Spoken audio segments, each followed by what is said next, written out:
I would never see it as like, oh, this I'm writing a book with a cheating trope. Like that's just not how like No. I thought about it. It was much more about the characters, I think. And some people really like what I have learned, which is so fascinating to me, is that that kind of betrayal for some readers is almost worse than a murder. Like No, it you're is really, not it's wrong.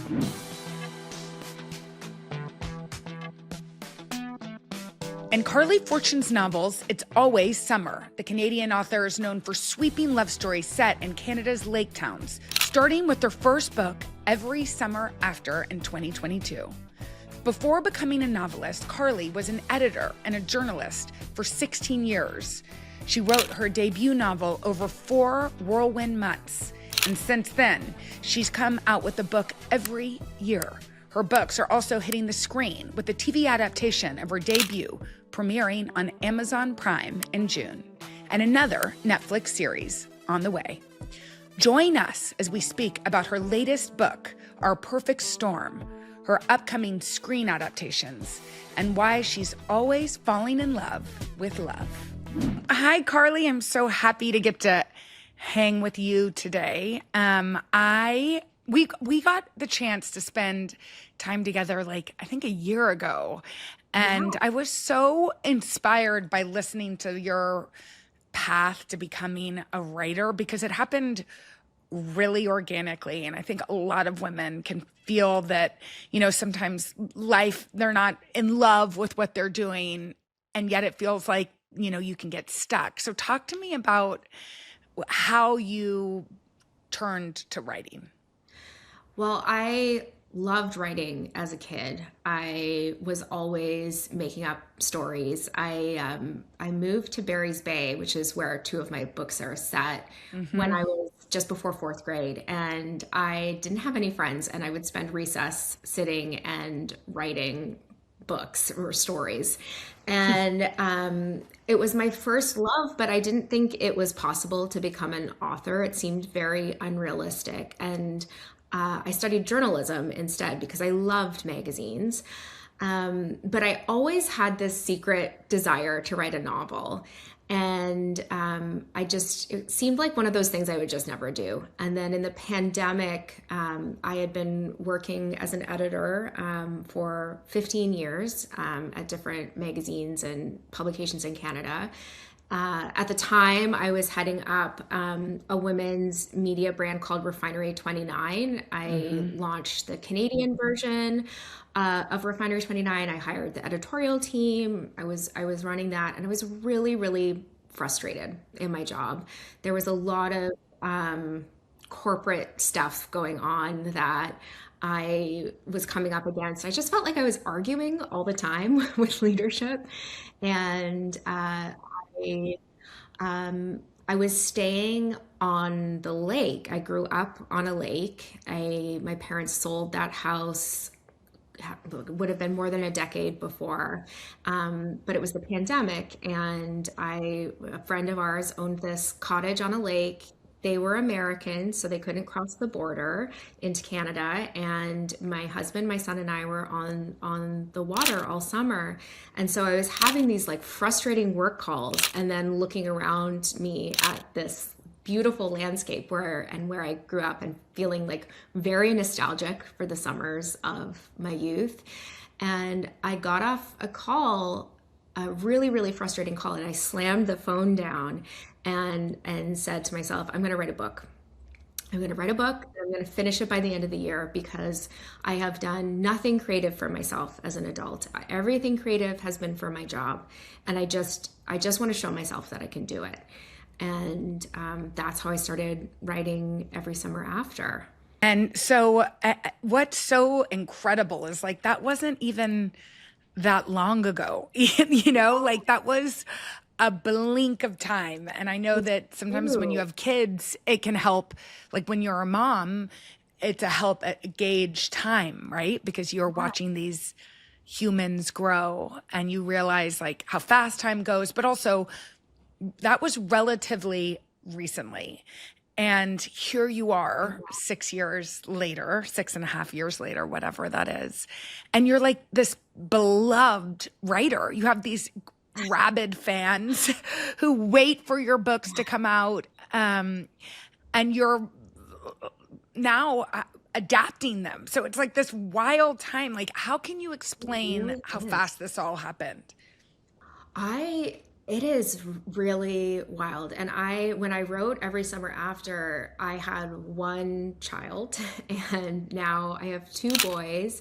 My youngest is 5, so I became pregnant while I was writing the book. So I really associate the books with Finn and how old Yes. he is, because he is 5, and now I have 5 novels. And I think it Every Summer After it came out in 2022, and it just took off so organically. It was really like word of mouth and BookTok and Bookstagram, and people like shoving the book into people's hands. And it was like selling out. And I remember like week after week, the conversation about the book evolving from like, have you read this book? You should read this book. And then the next week it would be like, you have to read this book. This is the book I'm reading next. And then it was, this is the book of the summer. And then it was, is this book worth the hype? And I remember when we got to, is this book worth the hype? Thinking, oh my gosh, something is happening. And it was kind of scary. I tried to claw back the conversation, which is something you can't do once you publish a book and you hand it over to the readers. And I remember like wanting to tell people like, lower your expectations, please. And, I put out Every Summer After was the first book my dad had read since 1976. And I know. And he told me it was pretty good. No, not bad for a book. Not bad for a book. We need that on a poster. Well, exactly. I put a little quote card together that said, not bad for a book, Carly's dad, and put it out on Instagram to try to be like, please, it's just a book. It was at that point where everything kind of changed. And it's taken a number of years, I think, to feel like this is my job and for it to feel safe. Like it felt like it could all kind of, blow up at any moment. And so it's been a real, a lot of processing to kind of be comfortable with where things are now. I feel like part of the reason it took off so quickly, and in such sort of a wild way, was we were stuck inside. It was kind of pandemic times, and your Yeah. books, the setting of your books are really like a character in all of them. And I feel like the term book vacation was whoever created that had your books or your type of books in mind because they are transportive. Do you feel like that's part of what kind of the secret to your success is? I really do. I think that we, it, the books, I really want people to be able to kind of experience them with their senses, all their senses, so that you really do feel like you've gone away somewhere. And Hmm. so they're great books to read on the beach, but they're also great if you're in your apartment and you're not going Yeah. anywhere. Because you feel like the sun is on your face, and you are having these experiences with the characters. And I think that I didn't realize that while I was writing my first novel, because I was just writing about how I grew up. But then in hindsight, it's like that is why one of the biggest reasons I think people love that book and enjoy the other books is they really get to have a book vacation. It's so true. Yeah. You just said it, but 5 books in 5 years. I Yeah. feel like there's kind of this pressure, particularly in the romance genre, which you're sort of bridges, to be prolific. I mean, I like the other day an editor was like, no, but in romance, we want like fast, fast, fast. First of all, how do you do that? Second of all, what toll does that take on you? Are you ever like, whoa, like, we got to pull this back a little? Yes, and I feel like that's where I'm at right now. I have turned in the first draft of my sixth My novel. gosh. Um, I You're know. prolific. It's amazing. It is wild. But it's got to the point. I think there are so many things going on with the adaptations, and with every book, it gets a little bit bigger, and the touring and just the demands on time. And so it was very, and Our Perfect Storm, I had to submit 2 months earlier than usual, and so usually I'm done at the end of October, and I had to finish by the end of August, and I that really took it out of me. It was very challenging, and so writing the first draft of this sixth book, I was already feeling kind of stretched, and I always try to submit my draft before I go on tour. So my books come out in May. So usually by the end of April, I am hustling to get a draft done, and then I'll spend the summer and early fall revising. But I'm really thinking about whether I need to take a break after that, because I'm not a fast writer at all. I know that there are some authors who produce more than one book a year, or just can write a draft in a couple of months. That is not me at all, and I really want to write books that I'm proud of, and it takes time, and you really need space to dig into a world, and that has become more and more challenging. So and I burned out as a journalist very, very badly. I don't want to get there with, I mean, I think I kind of, I think I'm kind of there. And I don't, and like, I think it's important. I think I just kind of need to like reevaluate, to be really, really honest. Yeah. No, I mean, it's so interesting because yeah, I think it's like there's so much expectation around writers, and fans want books so badly, and it's, of course you want to please people, but you also have to take care of yourself. Yeah, I'm so grateful that they're like that's Yeah. people want the books, but it's just you have to do work that really fills you up, and that for me that takes time. Let's talk. You talked about adaptations. Let's talk Yeah. about your adaptations. It's so exciting. Talk about how many you have in the works and sort of how you've been involved. Sure. Yeah. So I'm an executive producer on all the projects. Everything's in a different place. So every summer after is being adapted, or it has been adapted into a TV series, which is called Every Year Every After. year after. Yeah. Every Year After, and that is coming out June 10th. So maybe it will already be out by the time this airs. Um, Yes. And how was it? Have you seen it? What did you think? I have seen it. Yes, it's going to be on Prime Video. All the 8 episodes are dropping at once. I've seen them all multiple times, Mhm. and I love it. I love it so much. I'm so grateful to our showrunner. Her name is Amy B. Harris, and she has done such a thoughtful job of staying true to the heart and soul of the book while also expanding it into a series. And the cast is wonderful. I really like, I can watch it as a fan, which has been really fun.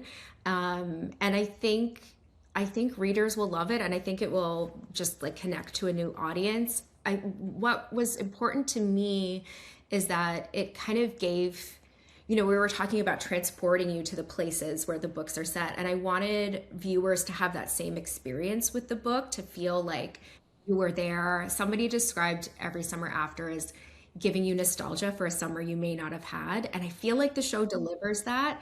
And so it's been really wonderful to see that come to life. And then we're filming the first season of The Summer Will Be Different for Netflix this summer, which is really exciting. It's Were you shooting. happy with the casting? Were you happy with, because I mean, part of what's wild about being a writer is it's so insular, and in your mind, I'm Yes. sure you're envisioning like a daydream, a wild daydream would be like, what actor could play who? Yeah, when I'm writing, I don't cast actors in the roles at all, and the characters are pretty like blurry for me. The places are so clear, but the characters are not. And I'm so grateful for having been a journalist for as long as I was, and had a career that involved working in teams to create something that one person cannot. And I think that has given me a lot of respect for the process of adapting, and which means, you know, sometimes like I will fight for the things that are really important to me, but I also respect that there are a lot of talented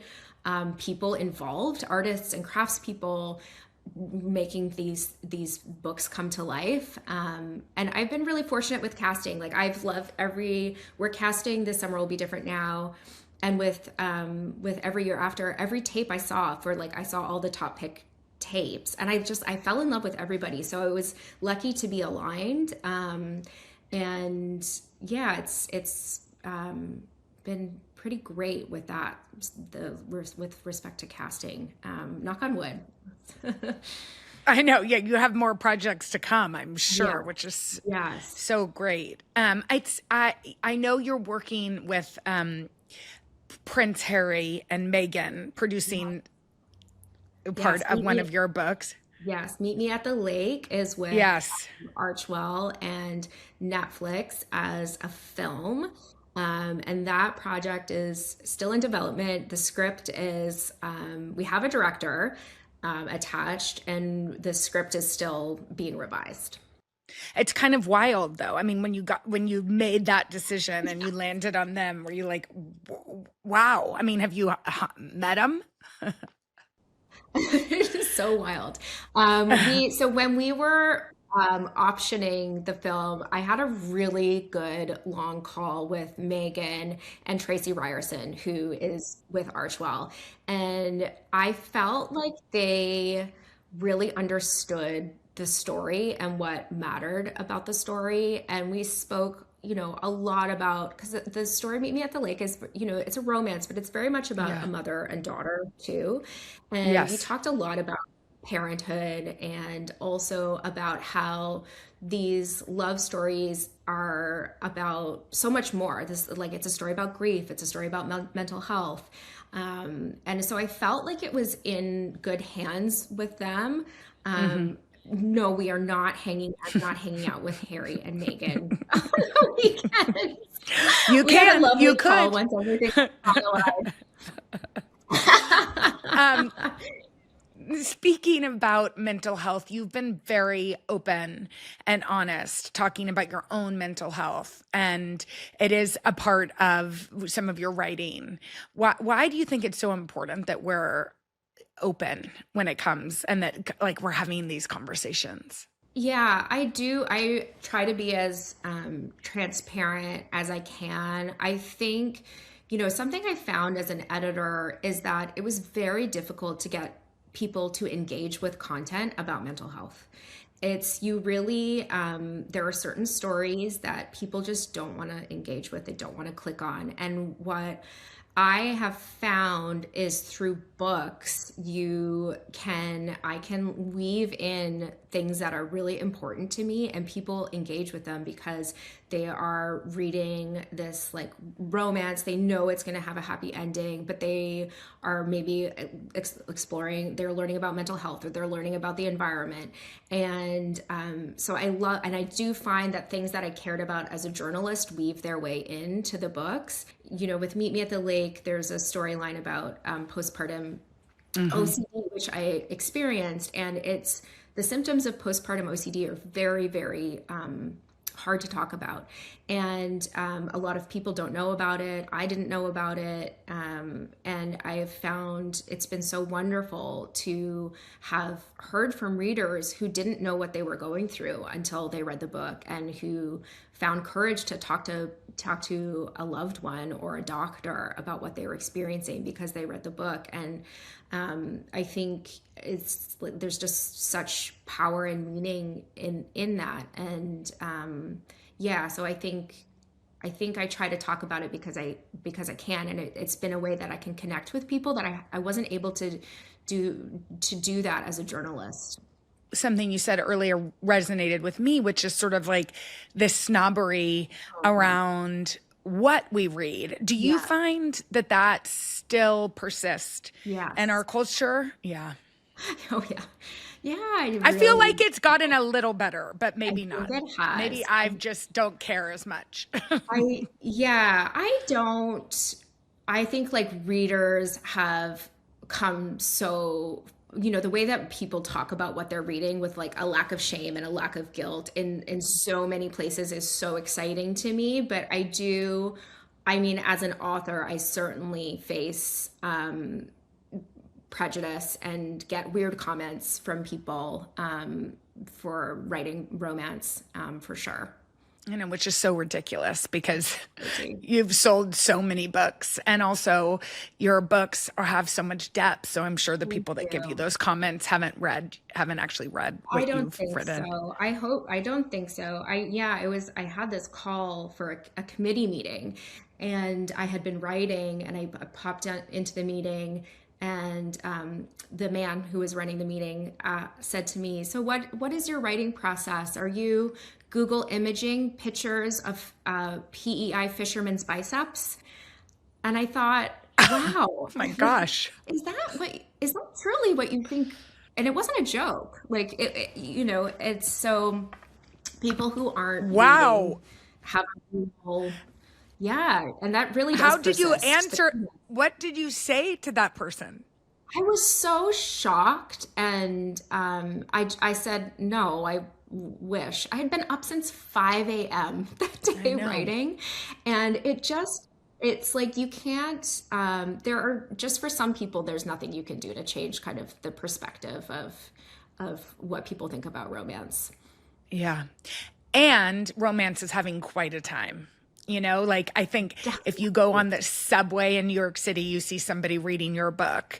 If you're of course, walking past a total. cafe, somebody's, yeah, I mean, no, for sure, you know, and I think I've talked with many writers who feel like there was a time where you know, maybe they'd be not, and embarrassed isn't the right word, but like there was the stigma and that Yes. stigma has slowly started to fade. And that like Yeah. being called a beach read is actually the biggest compliment because Oh, that means that such a somebody cares compliment. enough, right? To take you with you, Yeah. to take your Yeah. work with them.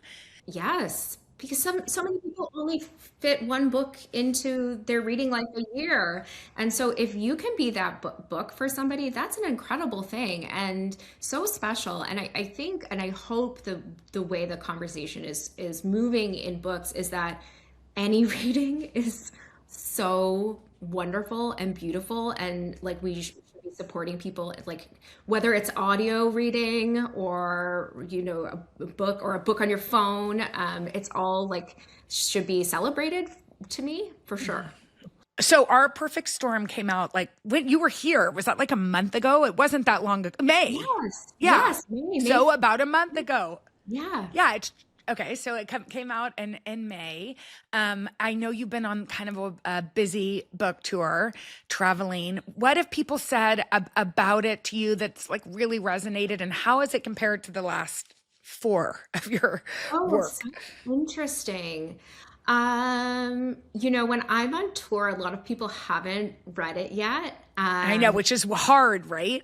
Yes, because you don't want to do any spoilers. I think Mm-mm. that like the setting has really it's set in Tofino, which is kind of as far west as you can get in Canada on Vancouver Island, and it's this place that is like surrounded by ancient rainforests, and it's these like misty, moody beaches, and people have, and this is always fun with the books, like people become really obsessed and invested in the places and Mhm. are like researching booking their trips or they've already booked their trips. I went to Tofino on my book tour and the one of the representatives from Tourism Tofino came out to the event and she's like, we can already like calculate the difference that this is making in visits, which is like so it's that's always so fun for me.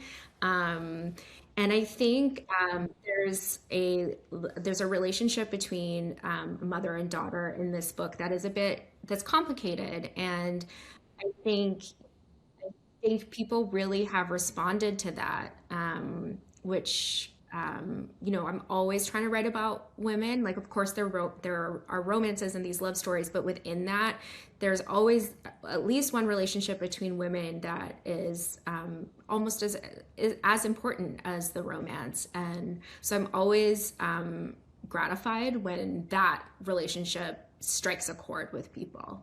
Let's talk tropes. What's your favorite, and what's your take on the cheating? There was, like, a little controversy, and by controversy I mean, readers into it, but the cheating trope in your first book. Okay. I have so many thoughts. What my Good.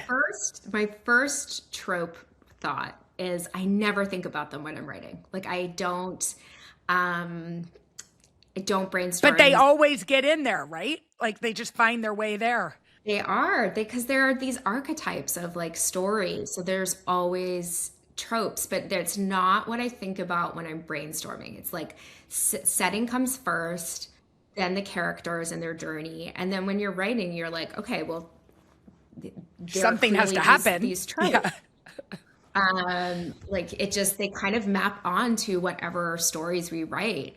And I like as a reader, I love reading things where there's like a tension between people. So if there's like people are like an enemies to lovers or a nemesis to lovers is generally like I find that very fun, but it's not what I write. Mm-mm. I'm always like if there's like a little like I remember when I was writing One Golden Summer, my book from last year, I wanted there to be the friction between the characters, but then very quickly I'm like, yeah, but it's more fun for, like, I just am better at writing them as friends. It's just not where I go. And then cheating as a trope, I find so interesting. I'm like, is that a trope or is that just a thing? Like, it's like everything That's is true. a You're trope. right. You're right. Maybe it's not a trope, but like I everything don't is a trope. It's, know. But some people are like, well, that's a trope. And I guess so. Like, I think you can kind of, if there are enough buckets, like enough pieces of content where it's like, okay, this is a thing, then it becomes a trope. Yeah, so every summer after, this is a spoiler. So if anybody doesn't want to get us, this is a yeah. big spoiler Push of the book, pause. push pause. But the main character Percy, when she grows up with her best friend Sam, and they become romantically involved when they're like 16. And then when they're 17, their relationship is like very on the rocks. They're kind of like taking a break. And she, during that time, sleeps with his brother. And I don't even call it cheat. Like their relationship is like so, I'm like, it's kind of like the Ross Rachel. Yes. Were they on their break? Are they on their break? It's like, is it cheating? Is it not cheating? I mean, to me, it's this intense betrayal. It's a betrayal of like their relationship, their friendship, and it's also a betrayal of Percy's self. And I think what was important to me was that we could understand where she was coming from. I was thinking a lot about myself as a teenager and even in my early 20s in relationships and how insecure I was. Hmm. And she never feels safe in their relationship and is very, very vulnerable. And this like fracture that happens because of that mistake, she loses not only that relationship, but like her connection to Barry's Bay and the lake and the family and her creativity. And it's like, it's really, she like betrays herself in this big way. I never like see it. I'm like, I would never see it as like, oh, I'm writing a book with a cheating trope. Like, that's just not how like No. I thought about it. It was much more about the characters, I think. And some people really like what I have learned, which is so fascinating to me, is that that kind of betrayal for some readers is almost worse than a murder. Like it No, is you're really, it's not wrong.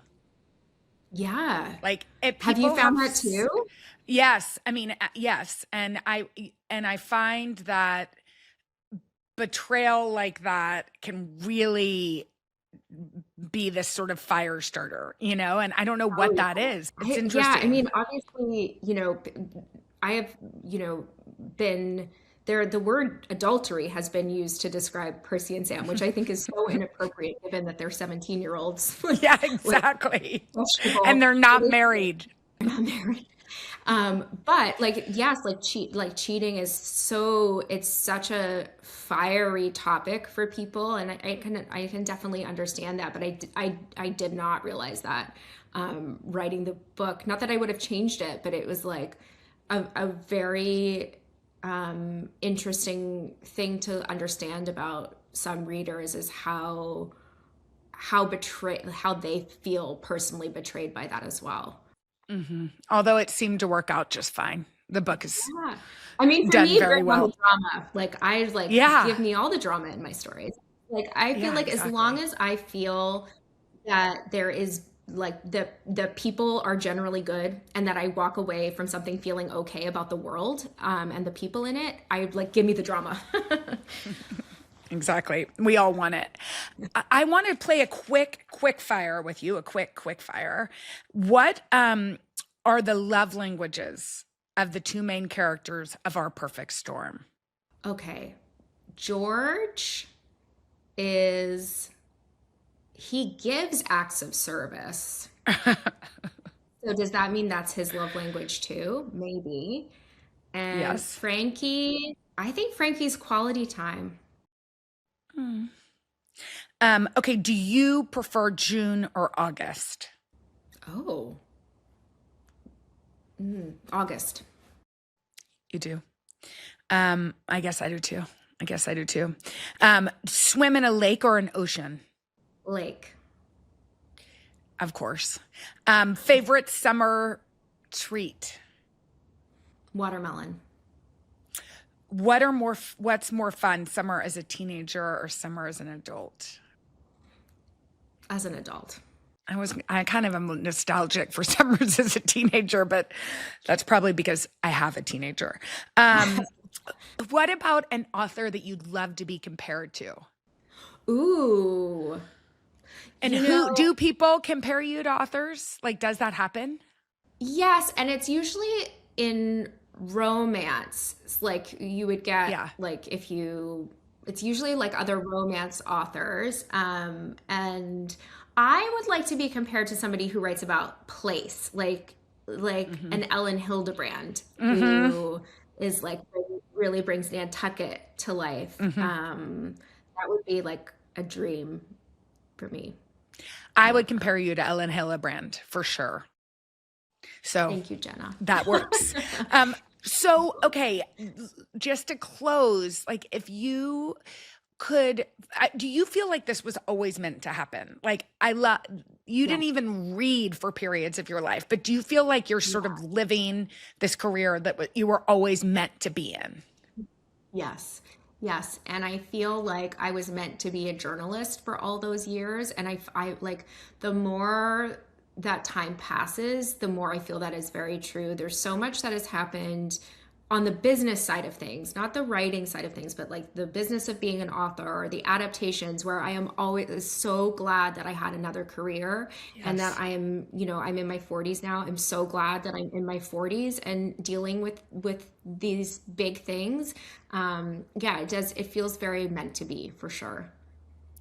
And finally, on the eve of like your first adaptation, a book becoming a TV series, when what I think is like such a kind of cool full circle moment, in that like what you got you back into reading was watching something on television and then being like, wait, where's Yeah. the little girl that loved to Yes. read?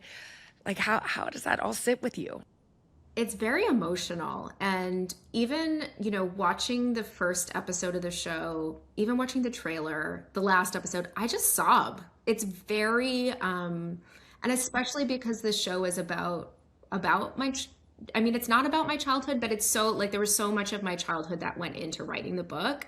And it feels, it's kind of overwhelming, honestly. It's very emotional. And I'm really hoping that I don't just sit in the premiere and sob. And if you do, it's okay.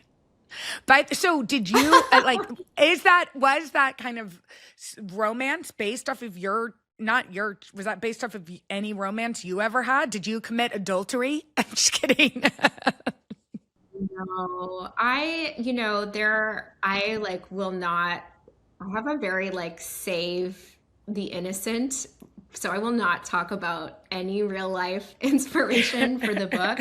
But yeah, no, and I did not, I am like the Sam in the story, Yeah.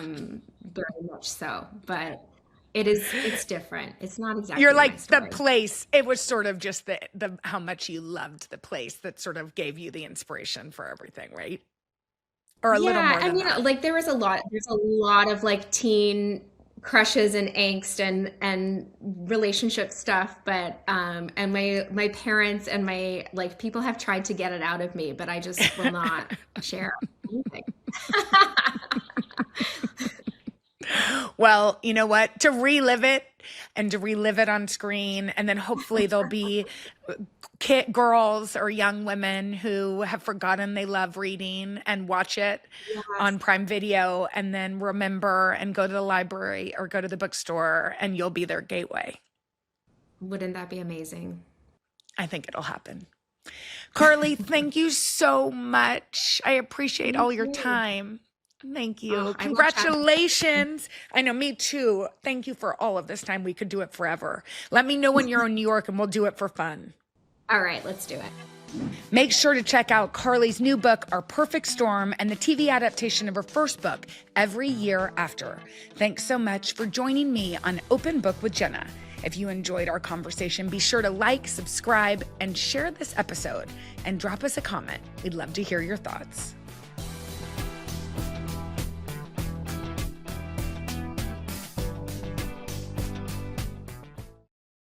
Hey, thanks for watching. And don't forget, you can catch the Today Show every morning on NBC or take Today when you're on the go. Just follow the Today podcast on Apple Podcasts, Spotify, or wherever you listen.